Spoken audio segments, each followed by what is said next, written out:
భాను మేకల గారు ఒక పోస్ట్ పెట్టారు. అదేంటంటే, కైకలూరు నియోజకవర్గం ఎస్సీ మాల సామాజిక వర్గం గరికముక్కల నరేష్ అనే వ్యక్తి అప్పుల బాధతో ఆత్మహత్య చేసుకునే ప్రయత్నం చేశాడు. ఈ పోస్టు మీలో చాలామంది చూసే ఉంటారు. ఇందులో భాను మేకల గారు ఎస్సీ మాల సామాజిక వర్గం అని మెన్షన్ చేశారు. ఇక్కడ భాను మేకల గారు నేను అడిగేది ఏంటంటే, క్రైస్తవులంగా ఉన్న మనం కులాన్ని ప్రస్తావిస్తామా లేదంటే కులాన్ని వ్యతిరేకిస్తామా? మరియు క్రైస్తవుడిని అని చెప్పుకుంటున్న మీరు ఎస్సీ సామాజిక వర్గం అని ఎందుకు మెన్షన్ చేశారు? ఎస్సీలు అంటే మీకు అంత చులకన? ఎస్సీలు అంటే డబ్బు కాశపడే వాళ్ళు అన్నట్లు చూపిస్తున్నారా మీరు? ఎస్సీ సామాజిక వర్గం అని కుల ప్రస్తావన తీసుకురావడానికి మీ ఉద్దేశం ఏంటో చెప్పండి. ఇంకా ఇక్కడ ఏం రాశారంటే, నిన్న నేను హాస్పిటల్కి వెళ్ళి ఈ కుటుంబాన్ని పలకరించి నా వల్ల తోచిన సాయం. సరే, ఇక్కడ నా వల్ల తోచిన సాయం అని రాశారు కదా, ఇక్కడ మీ వల్ల మీరు అందించిన సాయం ఏంటో చెప్పడం మర్చిపోయారు. నెక్స్ట్, నా దాత నా అన్న అయిన రాజేష్ గారు హైదరాబాద్ నుండి 10,000 పంపించారని రాశారు. రాజేష్ అనే వ్యక్తి 10,000 పంపించారు. ఆ 10,000 అమ్మాయికి ఇచ్చారు, ఆ కుటుంబానికి ఇచ్చారు. మరి నా వల్ల తోచిన సాయం అని రాశారు కదా, ఆ మీ వల్ల తోచిన సాయంలో మీరు ఎంత ఇచ్చారు? మరి అదెందుకు రాయడం మర్చిపోయారు? ఈయన పెట్టిన ఆ పోస్ట్ టెక్స్ట్ కింద తనకు డబ్బులు ఇస్తూ ఒక ఇమేజ్ పెట్టారు. ఆ నెక్స్ట్ హాస్పిటల్లోని ఫొటోస్ పెడుతూ పైన మళ్ళీ 10,000 ఇస్తున్నట్టు ఇంకొక ఫోటో పెట్టారు. మళ్ళీ డబ్బులు పట్టుకొని మాట్లాడుతున్నట్టు ఇంకొక ఫోటో, డబ్బులు లెక్కేస్తున్నట్టు ఇంకొక ఫోటో, మాట్లాడుతూ డబ్బులు ఇస్తున్నట్లు ఇంకొక ఫోటో, మళ్ళీ అదే డబ్బులు ఇస్తూ తమ్నైల్లో సైడ్ యాంగిల్ నుంచి ఇంకొక ఫోటో, ఇంకొక తమ్నైల్కి మళ్ళీ సైడ్ యాంగిల్లో ఇంకొక ఫోటో, మళ్ళీ తను ఏడుస్తుంటే తనకు డబ్బులు ఇస్తున్నట్లు ఇంకొక ఫోటో, మళ్ళీ చివరిలో మళ్ళీ ఫస్ట్ పోస్ట్లో ఉన్న ఫోటో. మొత్తంగా తనకి డబ్బులు ఇస్తున్నట్లుగా 9 ఫోటోలు పెట్టారు.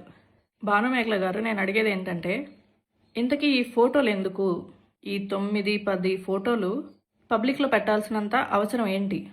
సరే, మీరు ఎలాగో చెప్పినా ఆగరు కాబట్టి, మీకు బైబిల్ ఏం చెప్తుందో చెప్పినా సరే మీకు అర్థం కాదు కాబట్టి, అర్థమైనా మీరు బైబిల్ని పాటించరు కాబట్టి, ఎందుకంటే బైబిల్ని పాటిస్తే మీకు జీవనోపాధి ఉండదు కాబట్టి బైబిల్ని పక్కన పెట్టేసి మీ సొంత ఇష్టాలన్నీ నెరవేర్చుకుంటారు.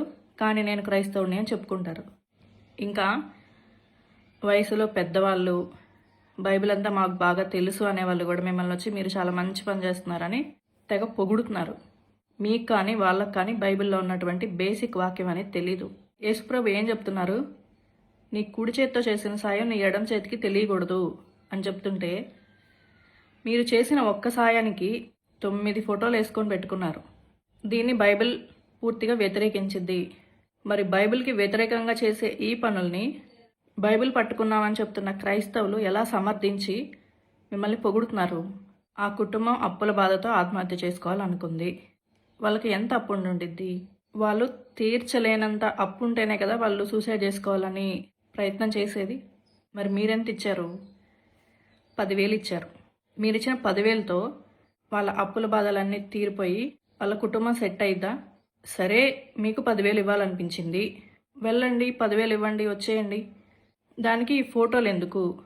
ఆ ఫోటోల్ని సోషల్ మీడియాలో ఇన్ని యాంగిల్స్లో ఆవిడ ఏడుస్తున్నట్లు, ఆవిడకి మీరు డబ్బు ఇస్తున్నట్టు, డబ్బు లెక్క పెడుతున్నట్టు, డబ్బు పట్టుకొని మాట్లాడుతున్నట్టు, మళ్ళీ మీరు ఎవరికైతే డబ్బు ఇస్తున్నారో వాళ్ళని మళ్ళీ సైడ్ యాంగిల్లో ఫోటోలు. ఎందుకు ఇన్ని ఫోటోలు ఎందుకు? మీరు ఇచ్చిన 10,000కి 10 ఫోటోలు తీసుకోవాలి వాళ్ళతో అంటే దీని అర్థం మీరు 10 ఫోటోలు తీసుకోవడానికి ఆ 10,000 ఇస్తున్నారా? సరే, అప్పుల బాధతో ఆత్మహత్య చేసుకోవడం అనేది సమాజంలో గౌరవం కాదు, అది అవమానం. అలా అవమానంతో ఆత్మహత్య చేసుకోవాలి అనుకున్న కుటుంబాన్ని ఈరోజు మీరెందుకు ఎంత ప్రపంచం ముందు నిలబెట్టారు? మీ 10 ఫోటోల కోసం ఆ కుటుంబం పరువుని ఎందుకు తీసుకొచ్చి నడి బజార్లో నిలబెట్టారు? ఎంత సమాజం ముందు నిలబెట్టారు? వాళ్ళకంటూ ఆత్మగౌరవం, ఆత్మాభిమానం ఉండవా? అప్పుల బాధతో సూసైడ్ చేసుకున్నారంటే అది ఆ చుట్టుపక్కల ఉన్న 10 ఇళ్లలోనే వాళ్ళకి అవమానంగా ఉండిద్ది. కానీ అలాంటి అవమానాన్ని మీరు ఇంత సమాజం ముందు తీసుకొచ్చి చూపించారు. దీనివల్ల వాళ్ళు గర్వపడాలా, సిగ్గుపడాలా? ఇక్కడ మీరు చేసే సాయాన్ని నేను తప్పు పట్టట్లేదు, కానీ మీరు ఇచ్చిన 10,000కి 10 ఫోటోలు ఎందుకు? అసలు ఫోటోలు ఎందుకు? అంటే నేను సాయం చేశాను అంటే మిమ్మల్ని ఎవరు నమ్మరనే దానికి ఆధారం చూపిస్తున్నారు అలా. ఇంకపోతే ఒక అమ్మాయికి కాలేజ్ ఫీజు కడుతున్నానని ఆ వీడియోస్ పెట్టారు. నాకు గుర్తుండి 20,000 అనుకుంటా. మీరు కట్టే ఆ 20,000 ఫీజుకి ఎందుకు కాలేజ్ గేట్ నుంచే కెమెరా ఆన్ చేసుకొని మీరు నడిచి వెళ్ళేది, అక్కడ డబ్బులు లెక్క పెట్టేది, ఆ ఫీజు కట్టేది, వీటన్నిటికీ ఫోటోలు ఎందుకు? మీకు ఆ అమ్మాయికి హెల్ప్ చేయాలనిపించింది. వెళ్ళి వాళ్ళ ఇంట్లో 20,000 ఇచ్చేసి రండి, తను ఫీజు కట్టుకునిద్ది కదా. సరే లేదు, మీకే వెళ్ళి కట్టాలనిపించింది, కాలేజ్కి వెళ్ళి కట్టేసి రండి. వాళ్ళకి చెప్పి ఇదిగో ఈ అమ్మాయి బాధ్యత నేను తీసుకున్నాను, ఈ అమ్మాయి ఫీజు నేను కడతానని చెప్పేసి రండి. దానికి గేటు దగ్గర నుంచి కెమెరా ఎందుకు? వీడియోలు ఫోటోలు ఇవన్నీ ఎందుకు? నేను కూడా మీరు కట్టిన దానికి ఎన్నో రెట్ల ఫీజు కట్టాను, కానీ నేను ఏ రోజు ఫోటో తీసుకోవాలనుకోలేదు, లేదంటే ఏ రోజు నేను ఫోటోలు తీసుకొని నా స్టేటస్లో పెట్టుకోలేదు. కనీసం నా పక్క వాళ్ళకు కూడా ఇదిగో నేను ఇంత ఫీజు కడుతున్నానని చెప్పలేదు. ఎందుకంటే చేసిన సాయాన్ని చెప్పుకోవడం, చూపించుకోవడం అనేది బైబిల్కి వ్యతిరేకం. అది యేసుప్రభుకి నచ్చని పని, యేసుప్రభుకి అసహ్యమైన పని అది.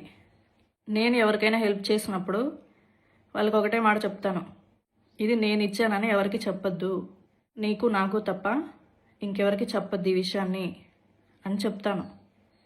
ఎందుకంటే యేసుప్రభు నేర్పించింది అది. నేను చేస్తున్న సాయం అనేది యేసుప్రభు చూసి నాకు ప్రతిఫలాన్ని ఇవ్వాలి, కానీ మనుషులకు చెప్పుకొని ఇప్పుడు మిమ్మల్ని ఎలాగైతే లైవ్లో పొగుడుతున్నారు కదా, మీరు ఇలా చేస్తున్నారు, మీరు అంత బాగా చేస్తున్నారు అని, అలా మనుషులతో పొగిడించుకోవద్దు అని యేసుప్రభు చెప్పాడు. బైబిల్ తెలిసిన క్రైస్తవురాలిగా ఆ యేసుప్రభు చెప్పిన దాన్ని నేను మీరాలి అనుకోను. ఎందుకంటే యేసుప్రభు చెప్పిన మాటల్ని మీరినప్పుడు క్రైస్తవురాలుగా ఉన్న నా వల్ల యేసుప్రభుకి అవమానం. కాబట్టి యేసుప్రభు మీరు చేసిన సాయానికి మనుషుల ముందు బోర ఊదించుకోవద్దని చెప్పాడు. ఇలా చేస్తున్న మీకు బైబిల్ తెలీదు, మిమ్మల్ని అదే పనిగా పెట్టుకొని అంతలా పొగుడుతూ కనీసం మీరు చేస్తుంది బైబిల్ వ్యతిరేకిస్తుంది అని కూడా చెప్పకుండా మిమ్మల్ని సమర్థిస్తున్నారు కదా. వాళ్ళకి మీకు కనీసం బైబిల్లో బేసిక్స్ కూడా తెలీదు. మళ్ళీ మీరంతా మేము క్రైస్తవులం అని చెప్పుకుంటున్నారు. క్రైస్తవులం అని చెప్పుకునే వాళ్ళు కనీసం బైబిల్లో బేసిక్స్ అయినా పాటించాలి. వాళ్ళు చేసే పనులను బట్టి, వాళ్ళ మాటల్ని బట్టి చూడంగానే ఓకే వీళ్ళు క్రైస్తవులు అని సమాజానికి అర్థం కావాలి. కానీ మిమ్మల్ని చూస్తే క్రైస్తవులు అని అస్సలు అనిపించదు. మిమ్మల్ని తెగ పొగుడుతున్నారు కదా, వాళ్ళు ఏం చేయాలంటే, భాను మేకల గారు మీరు చేస్తుంది మంచిది, మీరు చేసే పని మంచిది, కానీ దాన్ని మీరు ఇలా పబ్లిక్లో ఇన్ని ఫొటోస్ పెట్టి, ఇలా వీడియోస్ పెట్టి చూపించుకోవడం అనేది బైబిల్ సమర్థించేది కాదు. యేసుప్రభు కుడి చేత్తో చేసిన దాన్ని ఎడం చేతికి తెలియనీయకూడదు అని చెప్పాడు. మీరు చేస్తున్న పనులు బాగున్నాయి, కానీ ఇలాంటి ఫొటోసు, ఇలాంటి వీడియోసు ఇలా పబ్లిక్గా చూపించుకునేటువంటి చేయకండి. దాన్ని యేసుప్రభు ఇష్టపడడు అని చెప్పాలి వాళ్ళు నిజమైన క్రైస్తవులు అయితే. తోటి క్రైస్తవురాలుగా నా రిక్వెస్ట్ ఏంటంటే, మీకు ఎంతమందికి హెల్ప్ చేయాలనిపిస్తే అందరికీ చేయండి, మంచిది, అది మంచి పనే. కానీ దాన్ని ఇలా సోషల్ మీడియాలో ఇన్ని ఫొటోస్ పెట్టుకొని, ఇన్ని వీడియోస్ పెట్టుకొని నేను ఇంతమందికి హెల్ప్ చేస్తున్నానని దయచేసి చూపించుకోమాకండి. ఒక క్రైస్తవుని అని చెప్పుకుంటూ ఈ విధానం అనేది బైబిల్కి పూర్తిగా వ్యతిరేకం. యేసుప్రభుకి ఇది అసహ్యం. మీరు ప్రతివారం చర్చికి వెళ్దాని అంటున్నారు కదా, చర్చిలో ఈ బేసిక్ వాక్యాన్ని మీకు నేర్పించడం లేదా?